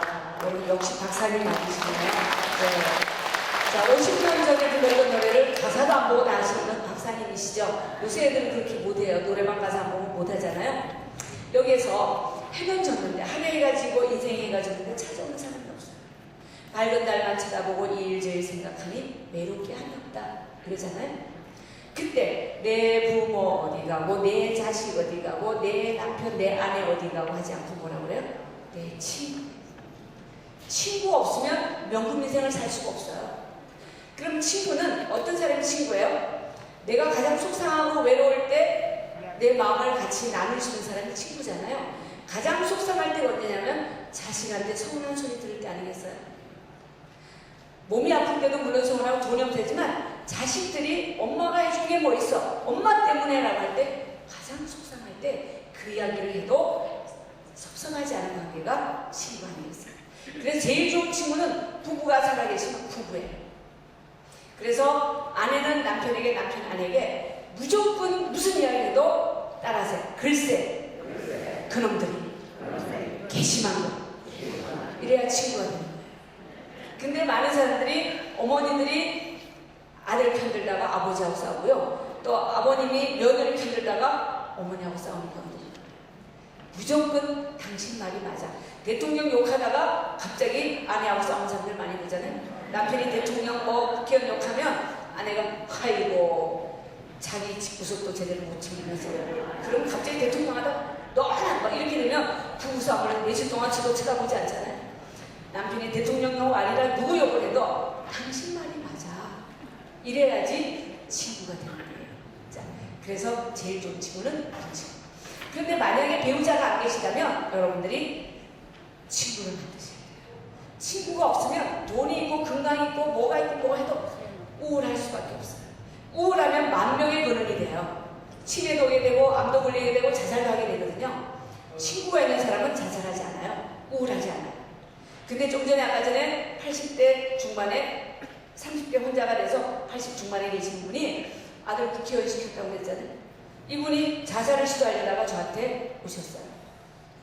미수에 그쳤어요. 저한테 오셔서 1시간 동안 상담을 하는데 55분 동안 자식 욕만 하는 거예요. 그놈 죽일 놈 살릴 놈 커녕 전혀. 그러면 저한테 5분이 남았으니까 아이고 상담 끝내야 되겠네요. 그러면서 상담 봉투를 주는 거예요. 제가 상담 하나도 해드린 게 없는데 받을 수가 없잖아요. 어머니 이 돈을 가지시고 마을 회관에 가셔서 경로당에 가셔서 어머니 친구분들하고 식사도 하시고 놀러도 가시고 자식 이야기도 하세요. 그러면 이 상담 올 필요 없습니다. 그랬더니 그분이 나도 그러고 싶다. 근데 내가 마을 회관에 가면 사람들이 다 뿔뿔이 흩어져서 이야기할 사람이 없대요. 내가 우리 아들이 경로당에 밥 사라고 100만 원을 보냈다. 밥 사겠다 해도 같이 밥 먹을 사람이 없다. 왜 그럴까요? 이분이 너무 자식 키우는 연연하고 막 돈 버는데 연연하다가 내 관리를 못한 거야. 친구 관리를 못한 거야. 그러다 보니까 내가 너무 초라하니까 나를 사람들이 무시할 것 같으니까 사람만 만나면 아이고 보소 그 무슨 당 국회의원 알아요? 네 알아요. 그게 내 아들이요. 저 어디 중앙청에 내 거 알아요? 그게 내 살이요. 입만 뻥긋하면 자식 자랑하는 그러니까 아들이 100만 원 주고 밥 사라고 했더 밥 한 그릇 얻어먹고 1시간 동안 자식 자랑 안 듣고 싶다라는 거야. 안 먹고 안 듣겠다라는 거야. 그러니까 이 사람 외로워질 수밖에 없는 거잖아요. 그러니까 돈이 있고 뭐가 있고 해도 자식들은 바빠서 엄마 찾아올 시간이 없고 친구들 내가 가도 같이 밥 먹을 친구 얼마나 우울하겠어요. 그러니까 자살까지 시도하게 되고 자식들이 엄마 혼자 두서 안 되겠다 요양원에 보내자. 내가 이러려고 자식 키웠나 요양원에 간다서라고 이렇게 되는 거죠. 자 그러면 좋은 친구를 만들려면 어떻게 해야 될까요? 자 옆에 분들에게 해서 자 돈 자랑하면 돈 자랑하면 자식 자랑하면 내 자랑하면 친구 없어진다. 그렇죠. 앞으로 절대 자랑하지 마세요. 그럼 어떻게 하면 친구 생길까요? 자, 돈 쓰면, 숨기면, 자식 흉보면 친구 생긴다. 자식 흉을 어떻게 봐야 되겠어요? 따라하세요. 자식은 다 그래. 자식은 똑같아. 내 자식이 집의 자식보다 더해. 아니야. 내 자식이 더해. 우리 밥이나 먹자. 이래야 친구가 되는 거야. 자, 내 자식이 막 속상하다고 이야기했는데 옆집 자식이 내 자식이 100만 원 보내왔어. 그럼 그 사람하고 친구 하고 싶겠어요? 비록 내 자식이 100만 원 보내왔다 하더라도 자식 다 그래. 내 자식이 그래. 내 자식이 불효자지 옆집 자식이 절대 나한테 불효하지 않아요. 안 그래요? 네, 옆집 자식이 지역만 멱살을 잡았다고 그래도 내가 그렇게 화가 나지 않아요. 근데 내 자식이 나한테 눈만 부르려도 화가 나잖아요. 내 자식이 불효자지 옆집 자식이 절대 불효자가 아니에요. 그래서 자식 흉할 때 같이 맞장구를 쳐주는 것이 좋은 친구가 되는 방법이다. 그러면 명품 인생을 살 수 있다는 거죠. 그래서 성공한 인생의 증거는 업적이나 재물이 있는 게 아니라 다른 사람에게 어떤 영향을 줬는지, 그리고 성공한 인생의 증거는 맹세 다른 사람에게 목표를 만들어주고 힘을 실어주고 좋은 영향을 주는 건데, 빌 게이츠라는 굉장히 유명한 부자가 진정한 성공은 가장 가까운 사람에게 사랑받는 거. 누구예요? 배우자한테 사랑받는 거, 자식한테 사랑받는 거. 그리고 노년에 외롭지 않은 사람이 성공한 사람이다. 맞죠? 아무리 젊을 때 내가 잘 나가도 노년에 외로우면 소용이 없잖아요. 그래서 성공한 사람 마지막에 웃는 사람이다라고 했습니다. 맞죠? 자, 옆에 분들에게 성공하셨네요. 멋지시네요. 행복하시네요. 네. 이게 우리의 잘 사는, 이렇게 살아야지 잘 마무리할 수 있습니다. 그래서 우리는 언젠가는 헤어져야 되잖아요. 친구와도 헤어져야 되고, 부부도 헤어져야 되고, 형제도 헤어져야 되는데, 잘 헤어지는 게 가장 중요한데요. 어떻게 헤어져야 되는가? 이것이 관건이에요. 애가 태어났어요.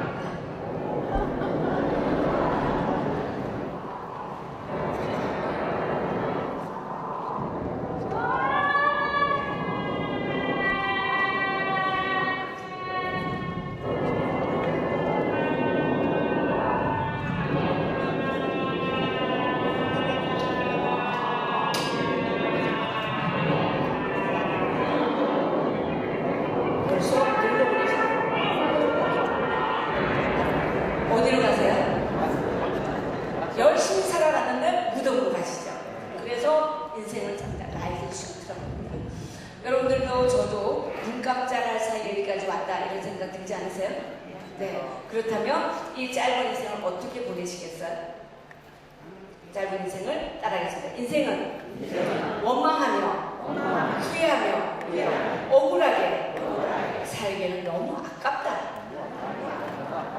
인생은 사랑하며 의미있게 행복하게 살기에도 너무 짧다. 그래서 여러분 되게 속상한 일이 있으면 이 영상을 자꾸 떠올리세요. 내가 얼마나 살지 모르는데 그 사람 미워하는데 그 사람 속상하는데 시간을 보내는 것은 너무 아깝다라고 생각하시면 됩니다. 그래서 우리는 하루라는 시간이 분으로 치면 시간을 치면 24시간, 분으로 치면 1440분, 초로 치면 86,400분. 이걸 모래라고 치면 86,400이라는 모래 곱하기 365일에다가 우리 나이를 70, 50, 60 치면 어마어마한 모래가 되지 않겠어요? 그냥 모래를 두면 날아가버리겠지만 여기에 세멘트를 섞으면 건축물이 되고요. 촬영을 섞으면 도자기가 될 수 있잖아요. 우리 누구를 만나냐에 따라서 어떤 색깔을 칠하냐에 따라서 우리 인생은 명품 인생도 되고 명품이 아닌 것도 될 수 있겠죠. 네. 그래서 인생에는 올복이라는 게 있어요. 자, 장수, 오래 사는 게 복이기도 하고요. 불리강림, 유호도 남대편 주는 것인데 하나가 고종능이에요. 잘 돌아가시는 게 복이라는 이야기예요. 그래서 여러분들이 나는 죽는 복을 타고 싶다 이런 이야기를 많이 하잖아요. 네. 근데 이것이 노력하지 않으면 쉽지 않아요. 옛날에 우리 잘 살아보세요. 노래 얼마나 많이 했어요? 그렇게 노래했더니 잘 살아지잖아요. 대한민국처럼 잘 사는 나라 또 있어요? 잘 없어요. 근데 이제는 우리가 잘 죽어보세요 해야 될 때가 왔어요. 해볼까요? 잘 죽어보세요. 잘 죽어보세요. 우리도 한번 잘 죽어보세요. 해야 돼요. 왜? 자살률이 세계 1위예요 우리나라가. 왜 이렇게 세상 살기는 좋은데 죽는 사람이 이렇게 많은지. 젊은 사람도 있지만 어르신들도 많이 돌아가셔요. 아마 제대로 통계를 자살을 넣으면 슈퍼 1위가 되지 않을까 싶어요. 그래서 우리는 생계, 신계, 가계, 노계, 중국의 주신님이라는 송나라 학자가 이렇게 인생에는 오계와 오멜과 오복 이런 이야기 했는데 여기서 요건 우리가 열심히 많이 했어요. 근데 노계를 준비하지 않아서 지금 어르신들이 요양원에 너무 가기 싫지만 가시잖아요. 이제 노계도 준비해야 되죠. 근데 사계도 준비해야 된다. 내 죽음도 준비해야 된다. 옛날에는 내가 죽으면, 내가 늙으면 자식들이 다 알아서 해줄 거다. 요새 자식들이 안 해주니까 나라서 해주는 게 장기요양보험이잖아요. 죽음도 내가 죽으면 옛날 동네에서 다 알아서 해주고 있어요. 안 해줘요. 내 죽음을 준비해야 되는 것이 사계다라고 이야기할 수 있습니다. 근데 모든 사람이 아는 거 세 가지. 뭐예요? 같이 읽게요. 시작. 안 되는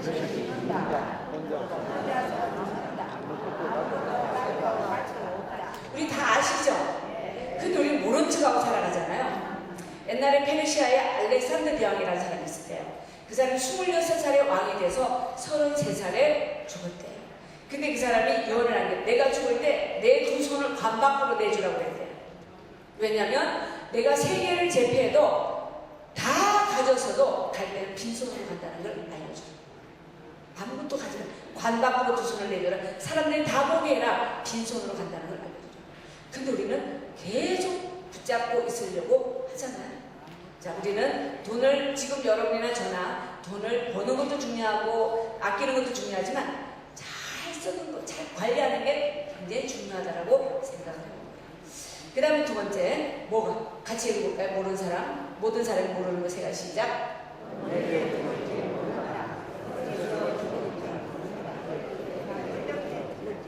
자, 이거 아시는 분 계실까요? 이거 알면 불안해서 못 사실 것 같아요. 1년 후에 안다면 지금 이 자리에 앉아 계시겠어요? 늘 그날의 노예가 돼서 내가 카운터다 며칠 남았다 이러다 보면 사는 게 아니지 않을까라고 생각을 해봅니다. 근데 많은 어르신들이 생각하는 좋은 죽음은 고통 없이 병 없이 자는 듯이 알맞게 살다가 모든 사람들의 바람이죠. 저희 어머님의 바람이기도 하고요. 우리 모든 대한민국 국민들의 바람이에요. 근데 이걸 바라기만 하지 준비하지 않으면 이게 안 되어진다는 거예요.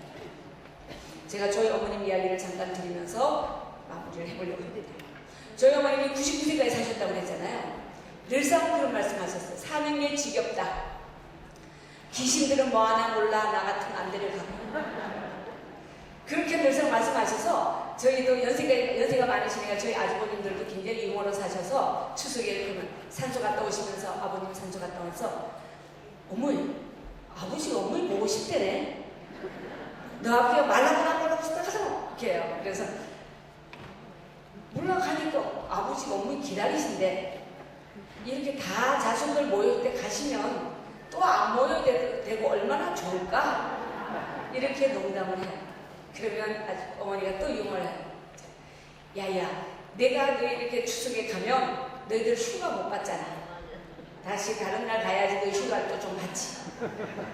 어머니 땅도 파기 좋을 때 가면 좋잖아. 그러면 한겨울에도 불도자가 요즘 기술이 가서 잘만 판다고 하더라. 이렇게 농담을 주고받았던 분이셨어요. 그래서 돌아가신 분이 굉장히 초연하신 분이라고 생각을 했는데 99세 4월 달에 백수연 잔치를 했어요.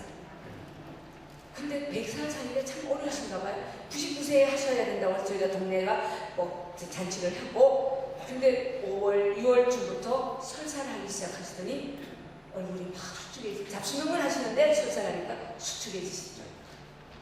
그 저희들은 그냥 들여다보고 했는데 9월 28일이 추석이었어요.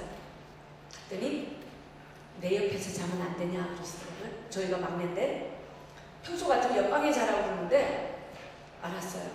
그랬더니 저희 둘이 갔더니 내 말 똑똑히 들어라. 그래서 무슨 유언을 하시는 줄 알고 막 핸드폰에다 녹음을 하려고 했었더니 동네 사람이 들어도 웃겠고 너희들이 들어도 욕하겠지만 내가 이 나이까지 살아도 5, 6년 더 살고 싶다. 99세까지 살아도 5, 6년 더 살고 싶다. 이게 저희 어머님만의 이야기겠어요? 모든 사람. 네. 그거는 욕심이라면 이태라도 더 살았으면 좋겠다. 이야기하지 않겠어요? 그 제가 아직 철이 없어서 어머니 이렇게 못 잡수시고 병원도 안 가시고 닌겔도 안 맞으신다고 어떻게 이태를 더 사시겠어요? 2달도 어려우실 것 같아요 어머니. 그랬더니 화를 벌컥 내시면서 그러니까 내일 아침에 너희들 나갈 때 내 데리고 가서 진찰 한번 해봐라.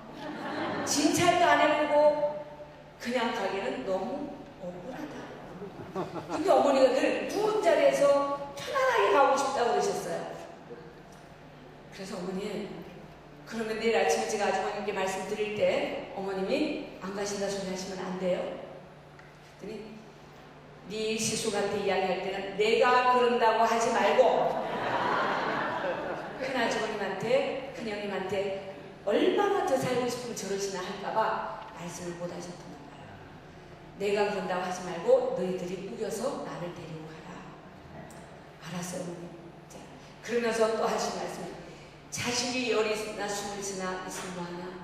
한 부모가 10자식 되면 10자식 한 부모 못 되는데 너희 자식들이 여기 누워있으면 이렇게 방 안에 눕혀놓고 지 애미가 갈 때가 됐다고 생각하니까 그냥 들여다보고 가고 들여다보고 가고.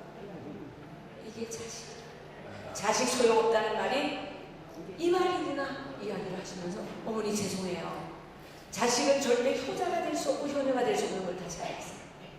그리고 아침에 차례를 지내고 아주버님이 78세, 형님이 76세세요. 저희가 이만저만하고 어머니를 좀 모시고 나가서 치료 좀 받고 오시면 좋겠습니다. 그랬더니 78세 된 큰아드님이 재수씨 아닙니다. 어머니가 원하시는 거는 누운 자리에서 편하게 가시길 원하시는 거예요. 이게 자식이라는 거죠. 어머니가 원하는 게 그렇다고 생각하시는 거죠. 저희 아주버님이라는 문제가 아니잖아요. 다 그렇게 그러시겠다 이렇게 생각하시는 거예요. 그래서 아닙니다. 네, 그 말도 아주버님 말씀도 맞고 어머님 말씀도 맞지만 제가 한이 될 것 같아서 모시고 나가서 닌겔이라 좀 맞고 치료라 좀 하고 와야지 제가 한이 안 될 것 같습니다. 재수씨가 한이 된다는데 어떡하시겠어요? 그래서 할 수 없이 제가 어머니를 모시고 나오게 되면서 방에 들어갔더니 모시러 들어갔더니 이미 머리 빗고 계시고 앉아서 막 빨리 나가시고 싶으셨어요. 얼마나 답답하세요. 혼자 잘 일어나시지도 못하는데 막 힘들어서 일어나셔서 근데 이게 마지막일지 모르잖아요. 그래서 어머니 혹시 집에 물건 중에서 어머니 중요한 물건 있으면 말씀하세요. 그랬더니 얼마나 생각해 놓으셨는지 옷장을 열었는데 저 이불은 누구 주고 저 숄은 누구 주고 비녀는 누구 주고 반지는 누구 주고 여기 있는 21만 7천원 이건 누구 주고 다 유산을 남겼어요. 그리고 다 같이 들어서 인사하고 사진 안 찍고 차에 탔어요. 어머니 누우세요. 그랬더니 내가 누우면 4,000명만 쳐다보잖아. 내가 서너 달 동안 반천명만 쳐다보고 파리만 왔다 갔다 하는 지겨워. 한 놈도 와서 나를 마루너 어디 끌고 나가서만 저렇게 들여다만 보고 이게 자식이라는 거예요. 자식이고 동네 산 병문안 산다는 거죠. 그리고 기진맥진하고 있으면 아침에 형님이 미역 좀 떠먹여드리고 기저귀 갈아드리고 이렇게 해드리고 들에 가셨다가 오셔서 이제 뭘 좀 잡수셨나 기저귀 갈아드리고 문을 열면 갑자기 문소리에 형님 어머니가 눈을 떴다는 거예요. 형님 내려다보고 눈이 마주치겠죠. 그때 어머님이 내가 왜 눈을 떴는지, 내가 눈을 뜨지 않았더라면 저것들이 얼마나 좋아했을 텐데. 꼭 형님이 들여다보는 게 아직도 살았나 이렇게 쳐다보는 것처럼 느껴진다는 거야. 절대 형님이 그럴 분이 아닌데 어머님이 그렇게 느껴진다는 거야. 그래서 제가 어머니, 형님이 어떤 분인데 20살이신 모셔서 56년을 조석을 해야 된 분인데 그런 말씀을 하시면 안 되죠. 그랬더니 네 형 동생은 그랬더니 내가 그렇게 느껴지더라. 그 사이에 내가 산천 초목이 이렇게 무르익었는지 몰랐다. 이 산천을 내년에 내가 또 본다는 보장이 없잖아. 눈에 꼭꼭 넣고 싶다. 그러시면서 안 놓으셨어요. 주점에 앉아서 저렇게 국시 익었다고 그러시면서 도시까지 나오셨어요. 그럴 때 제가 어머니, 형님만의 며느리가 또 있겠어요? 56년을 조석을 했던 며느리한테 고맙다고 인사 한마디 하시면 어떨까요? 그랬더니 고맙기는 뭐가 고맙냐.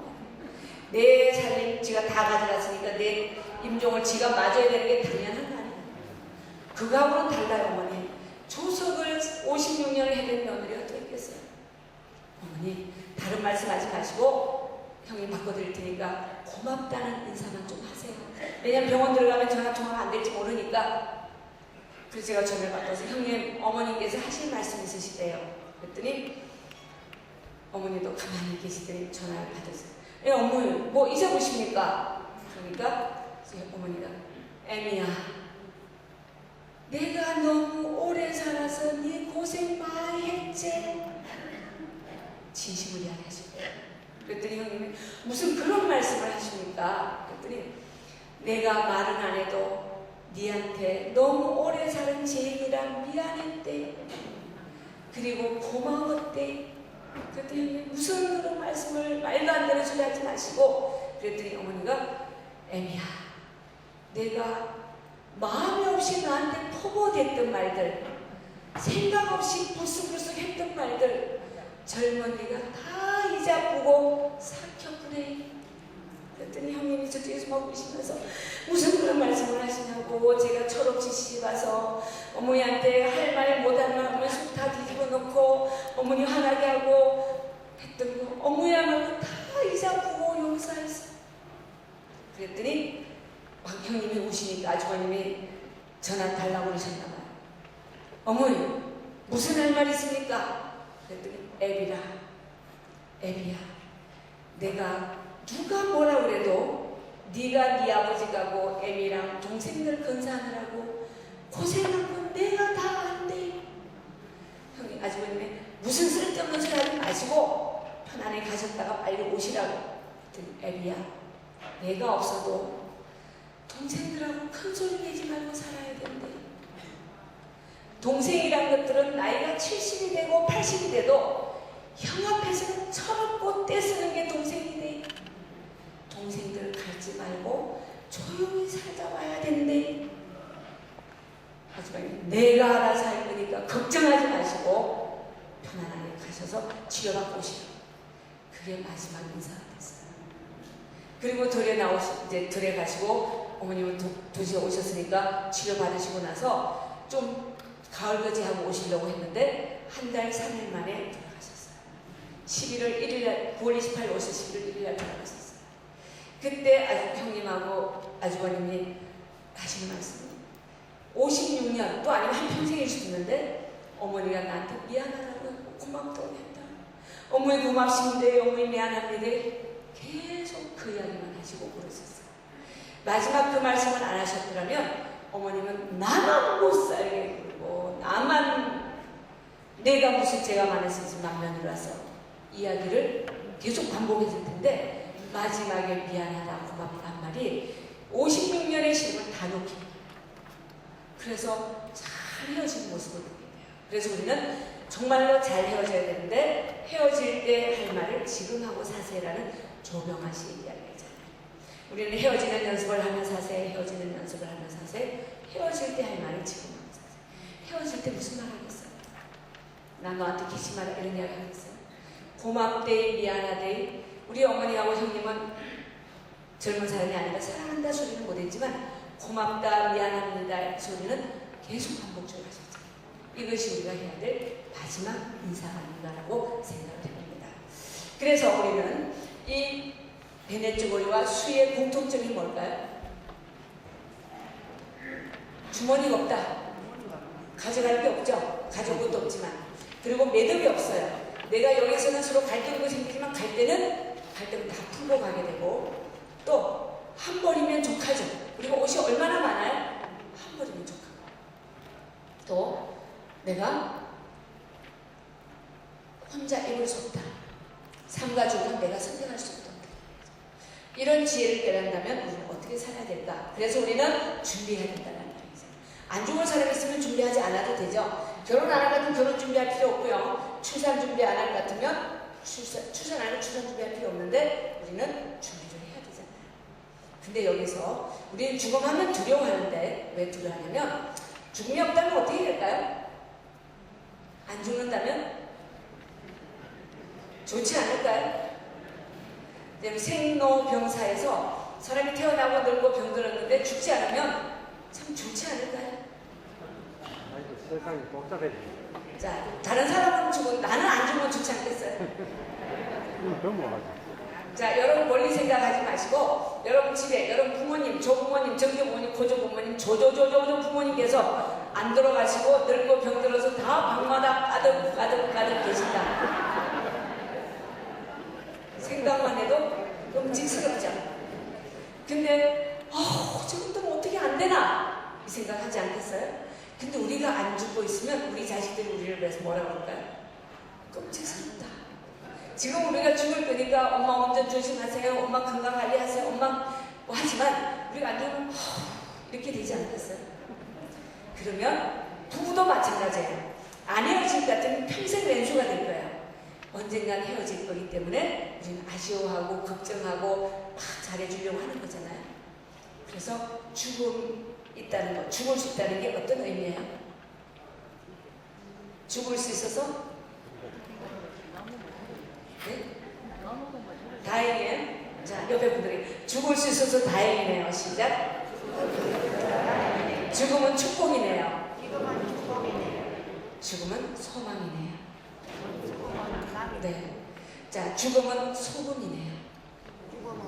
죽음이기 때문에 삶이 부패하지 않는 거예요. 우리가 죽기 때문에 용서도 되고 화해도 되고 하는 것이지 죽음이 없다면 이게 부패할 수밖에 없잖아요. 막 살지 않겠어요? 그래서 죽음은 우리에게 축복이다. 그러면 죽음을 준비해야 되는데 호랑이와 꽃감 이야기를 할 때 우리가 아기가 우는데 호랑이 온다고 남겨치니 꽃감 주기에 그치니까 호랑이는 꽃감이 나보다 무서운 줄 알았잖아요.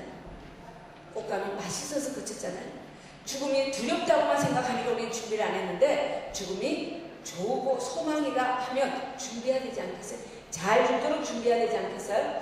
그래서 이런 비석이 있어요.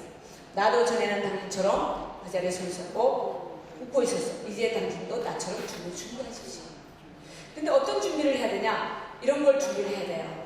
여러분들이 연명을 외워서도 작성하고 사진 이런 것들을 준비해야 되는데 여러분들이 자서전, 요새 책이 많은데 무슨 책이 필요해? 여러분의 삶에 대해서는 여러분밖에 모르잖아요. 그래서 자녀들에게 우리 아버지는 이렇게 살으셨구나, 이런 고민을 하셨구나. 근데 그걸 안 하면 우리 아버지 술만 잡다 가신 분 이렇게 생각할 수 있잖아요. 우리 아버지는 우리한테 아무것도 해줄 게 없는 분 이렇게 생각할 수 있겠죠. 여러분의 삶을 자서전으로 좀 써놓으시면 좋지 않을까. 그런 것이 좋겠고요. 그 다음에 사전 연명으로 요양서라고 해서 내가 만약에 회생 불가능하다면 더 이상 연명 치료하지 않겠다는 걸 써놓으시면 여러분들이 나중에 병원에 가도 감염될 때 나의 의사와 상관없이 인공호흡기나 이런 걸 하지 않도록 되어 있어요. 건강보험공단에 가시면 이걸 작성하실 수 있습니다.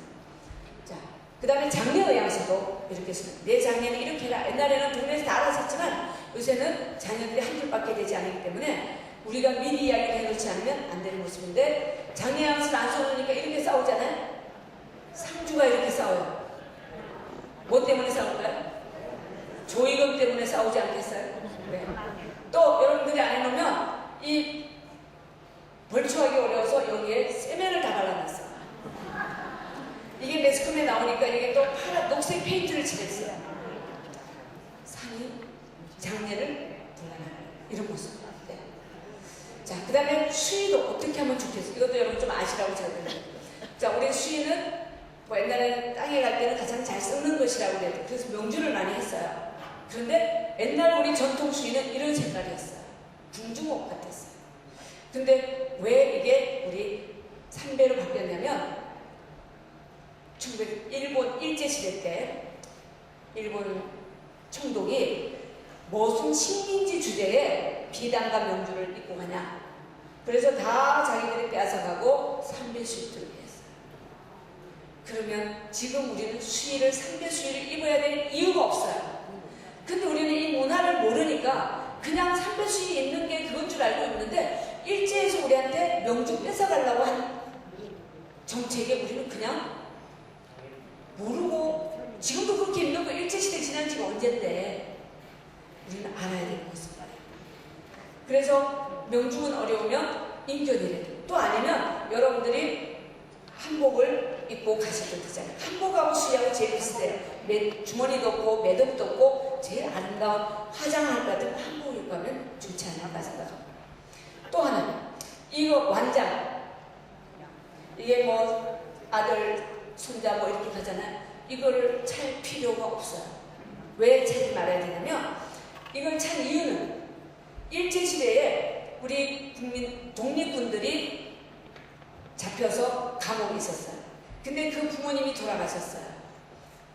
부모님 돌아가셨는데 나와야 되겠죠. 근데 일본 순사들이 감시를 해야 되는데 사람들이 많으니까 혹시 도망갈까봐 완장을 채워놓은 거예요. 자, 이걸 채워놓은 거잖아요. 그런데 우리는 그것도 모르고 그게 막 이게 촌수 나타내는 건 줄 알았는데 그렇게 할 필요 없이 여기 리본 이런 코사지 같은 거 이렇게 해서 딸, 아들 이렇게 표시하면 되잖아요. 아니 넥타이 똑같이 매도 되고 나비 넥타이 해도 되고 뭐 아니면 리본 달아도 되는데 이 완장을 찰 이유가 없다라는 이야기예요. 그리고 이 꽃도 국화를 꼭 써야 될 이유가 없는 것이 일본 황제가 죽었을 때 다 국화로 문상을 했대요. 그러면 우리나라도 국화가 깨끗하니까 쓸 수도 있긴 하겠지만 우리나라 하면 그 아버지가 좋아하는 카네이션을 할 수도 있고 무화를 할 수도 있겠고 또 아니면 뭐 아버지가 좋아하시는 꽃을 수도 있잖아요. 근데 다 국화를 해야 될 이유는 없다는, 국화를 하지 말라는 게 아니라 꼭 일본식을 따라가야 될 이유가 없다는 얘기예요. 이런 걸 여러분들이 아시면 자식들은 모르니까 당연히 이렇게 한다고 생각한다면 우리가 자식들한테 알려줘야 된다는 이야기를 드리고 싶어요. 근데 이런 수의를 우리가 할 필요가 없는데 우리는 그냥 상습적으로 하고 있다. 그 다음 묘비도 하나 좀 써놓으면 좋지 않겠어요? 이렇게 증강스님처럼 괜히 왔다 간다 이런 몇 말고 네. 자, 기천에 나 하늘로 돌아가리라 아름다운 이 세상 조금 끝나는 날 가서 아름다웠다고 말하리라. 이렇게. 자, 이거는 이제 중환자실에서 오래 있으면서 막 며느리가 그럼 의향서는 안 적어놓고 아무 말씀 안 했으면 언제까지 계실 텐데요. 산 사람은 살아야 되지 않겠어요? 이렇게 되는 모습이에요. 네. 그래서 우리는 이제 이런 영상을 봐야 되는데 영상을 두고요. 자, 그래서 본인의 고통에서 이렇게 준비를 해놓으면 우리가 무의미한 연명 치료하지 않겠다고 이걸 쓰라면 고통에서 해방도 되고 가족에게 물질적인 짐도 들어주고 죄책감도 감소합니다. 사랑도 심어주고 의사들 수고 들어주고 국가의 부담도 들어주고 이것이 내가 이렇게 내 종을 준비함으로 인해서 많은 사람들이 혜택을 준다면 이거는 우리가 해야 되지 않겠어요? 자식들은 경험이 없어서 몰라요. 그리고 뭘 어떻게 해야 될지를 몰라서 막 우왕좌왕하다 보면 나중에 지나고 나면 참 답답한 모습을 보게 되죠. 그래서 저도 이렇게 편지를 써놨어요. 여기는 첫 페이지에는 자녀들에게 사랑한다를 썼고 남편에게 사랑한다를 쓰고 저 자신에게도 저는 후회하지 않습니다. 이렇게 편지를 썼고요. 두 번째, 연명으로 저도 써놨어요. 간단하게 읽어드릴게요. 처음에 발병이 되면 병원에 가 진단을 받고 치료를 하겠지만 의사들이 더 이상 회생 가능성이 없다고 하면 더 이상 무의미한 치료하지 말고 이렇게 가도록 해라. 자, 그리고 80전에 암이 걸린다면 수술이 필요하다면 하지만 항암이나 방사선은 하지 마라. 80 넘으면 어떤 수술도 하지 마라. 그리고 치매도 안 걸리고 싶지만 처음에 치매 증상이 보이거든 더 진행이 되지 않도록 노력해주면 좋겠다. 그러다가 가족도 못 알아볼 정도가 되면 더 이상 집에 두지 말고 치매센터에 가서 있다가 가도록 해라. 그리고 물건들도 제가 쓰던 물건은 저한테는 의미가 있지만 자식들은 의미가 없을 수가 있어요. 그래서 이 물건들 중에서 내가 살아있을 때 이별식을 하고 싶다. 그래서 저를 아는 사람들이 제가 가기 전에 한번 보자고 해라. 그래서 보면 내가 쓰던 물건들 뭐 다 이렇게 주고 이 컴퓨터 자료란에 다 두고 가져가도록 해라. 그리고도 남은 물건들은 내 생전의 복지시설에 전달해서 유품이 아닌 기념품을 해라. 내가 주는 이게 다 유품이 되는 거잖아요. 그래서 해라. 그랬더니 어떤 분이 교감선생님으로 퇴직하신 분이 선생님, 내가 아무리 정리를 해봐도 아무 짝에도 쓸모없는 물건이 있어요. 뭐예요? 감사패예요. 옷도 남 줘도 되고 신발도 남 줘도 되고 뭐래도 남 가져갈 사람이 있는데 감사패는 아무도 가져갈 사람이 없대요. 자식도 가져가지 않고요. 땅에 버리자니 공해가 되고 깨자니 힘들고 그래서 공해사에 갖다 줬더니 이거 쓰라고 그랬더니 깎는 게 더 힘들다고 안 쓴다고 해요. 그래서 감사패를 받지 말라고 이야기를 하는 모습을 봤어요. 네. 그리고 나서 제가 유산, 뭐 돈이 많진 않지만 근데 남편이 계시면 알아서 하겠지만 제가 마지막이라면 자녀들 둘 다 결혼시켰으니까 나눠준 것 외에 남은 것은 제가 쓰다 남은 통장이나 차나 뭐 집은 우리 정리해서 우리 부부의 공동 명의로 해서 그 기금은 집안의 애경사나 가족의 이웃장학금, 후원금, 성공금으로 오래 쓰면 좋겠다. 그리고 내 장면이 이렇게 하라고 그랬어요. 가족들이 모이고 마지막까지 남아있는 게 청각이잖아요. 저는 가족들의 목소리, 사랑하는 사람의 목소리를 듣고 싶어서 시설에서 가족들의 목소리를 들으면서 평안히 미소 짓는 모습을 인정하고 가족장으로 소박하게 치러가고 있어요. 그랬더니 저희 딸이 가족이 어디까지냐고 그래서 너희 두 가족, 나의 친정, 아빠의 친각, 그러니까 시댁, 그 다음에 제자와 동료들과 함께 했으면 좋겠고 장례 절차는 기독교장으로 하되 진행은 제자에게 맡겨주고 부의금과 조화는 정중히 사정한다고 했어요. 왜냐하면 제가 부의금을 받아서 다시 되돌려 갚을 수도 없잖아요. 또 받아야 될 이유도 없고 그리고 내가 정말 이 장례비를 마련하지 못할 만큼 가난하다면 받아야 되겠죠. 근데 그 정도는 되니까 하고 그 다음에 조화가 예전에는 내가 장치려고 내일 마련할 같으면 꽃집에서 와서 가져가면 7,000원, 8,000원 주고 돌려줬어요. 이제 하원에서 그걸 문제 삼아서 꽃집을 가져가다가 들키면 벌금이에요. 그래서 가져가지도 못해요. 그리고 우리가 이걸 버리려면 꽃을 버리려면 돈 주고 버려야 돼요. 그래서 조화는 사정한다. 장례 비용은 제가 농협에 3,000만 원 따로 통장에 넣어놨다. 그때 저희 딸이 많지 않으냐고 그래서 많으면 오신 분들 남으면 차비 줘서 돌려보내드려라 그랬어요. 그리고 장례 했고요. 마지막 옷은 제가 아끼는 고운 한복을 입고 하겠다고 그랬어요. 지금 제가 60대 60초인데요. 70전에 가면 아들 결혼식 때 입었던 옷을 입고 갈 것이고 70이 넘으면 제가 고2 때 애들한테 좋은 옷을 하나 얻어 입고 그걸 수의로 하겠다고 그랬어요. 한복을 입고 갈 것이고 얼굴은 곱게 화장을 해서 종이관에 날려서 가고요. 마지막까지 얼굴을 둘둘 싸지 않고 그냥 이런 상태에서 한복을 입고 가면 마지막까지 볼 수 있다라고 이야기를 했고요. 그리고 그 후에 화장을 해서 가족 동산에 여러 나무 하나에다가 하면 수목장이 되잖아요. 그 나무가 죽으면 또 죽는데 여러 나무 밑에 해놓으면 수목원장이 될 수 있어요. 근데 그래서 붕골과 흙을 반반 섞으라고 그랬는데 붕골만 해놓으면 비가 오면 질소가 많아서 굳어진대요. 그래서 흙을 반반을 섞으면 좋겠고요. 그 동산 수목동산이 되고 하고 추도일은 두 사람 중 마지막 한 사람이 가게 되면 우리 결혼기념일을 1년에 하루 온 가족이 모이는 날로 하고 그날은 마음껏 우리를 떠올리면서 좋은 추억을 만들어가라. 이 추도일 비용도 이 돈이 여유가 되면 이 돈에서 쓰라고 했어요. 누가 뭐 5만 원 내고 누가 10만 원 하지 말고 오신 분들을 다 대접해서 보내드려라 그랬어요.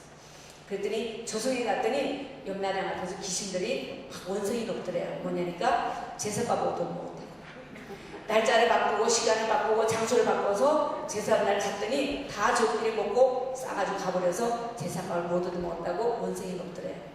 그랬더니 옆나라에 그랬대요. 너희들은 제사밥 얻어먹을 자격도 없다고. 왜요? 우리가 자식을 얼마나 잘 키웠는데. 그랬더니 귀신이라면 날짜나 시간이나 장소가 바뀌어도 귀신같이 찾아먹어야지. 그것도 못 찾아먹으면 귀신이 아니다라고 하는데 저도 날짜가 바뀌어도 찾아먹을 거고요. 묘비는 하나님의 작은 청직이 선한 싸움 마친 후 평안하시라 적어주고 이 묘비가 이 비석이 아니라 이 팻말 하나를 달아도 그 다음에 그 후에 저를 기억하는 모든 사람에게 그동안 저의 미숙하고 어리석음으로 마음 아프신 분들 용서를 구하고 다만 저의 사랑과 순수한 열정을 기억해 주시면 고맙겠고요. 그동안 당신들을 인해서 아주 행복했습니다. 고맙습니다. 또 만났으면 좋겠습니다. 라고 썼습니다. 여기까지는 저희 가족들이 알고 있어서 오늘 제가 가족 일으키는 진행될 거라고 생각합니다. 김영수 교수가 100살이잖아. 이분이 하시는 말씀이 나이가 드니까 남을 위해 살았던 것만 보람이 남더라. 베푼 것만 보람이 남더라고 그랬고요. 이분이 아까 전에 록펠러가 그랬어요. 이렇게 됐는데 98세까지 살았어요. 1년밖에 못 산다고 했는데 98세까지 베푸니까 마음이 행복해지니까 즐거우니까 의미가 있으니까 하루하루가 감사하니까 이렇게 행복한 삶을 몰랐다라는. 그래서 죽음을 알아야 행복도 느끼고 살아있다는 것 그것만으로도 행복하다라고 알려주셨습니다. 자, 이분의 이야기가 한경영 목사인데 마지막에 하신 말씀이 그래요. 인생은 끊임없이 씨앗을 뿌리고 하는 것이다. 우리가 선한 씨앗을 뿌리면 선한 꽃이 필 것이고 악한 씨앗을 뿌리면 엉겅퀴가 생기는데 우리가 열매를 맺으려고 하지 말고 우리는 끊임없이 씨앗을 뿌리면 나중에 꽃이 피고 열매가 맺으면 우리 후손들이 복을 받고 배부르게 먹을 수 있다. 우리는 끊임없이 오늘도 좋은 씨앗을 뿌리면 살아가자라는 이야기를 합니다. 그래서 우리는 멋지게 살다가 멋지게 마무리하시고 준비하신다면 우리가 언제 어디서 어떻게 떠나더라도 안녕하고 떠날 수 있지 않을까라고 생각합니다. 같이 읽겠습니다. 시작. 다시 시작하는 최초의 영원히 살 것처럼 준비하고 오늘 죽을 것처럼 사랑하며 살아갑시다. 이것이 우리의 여러분과 저의 이슈가 되었으면 좋겠습니다. 수고하셨습니다.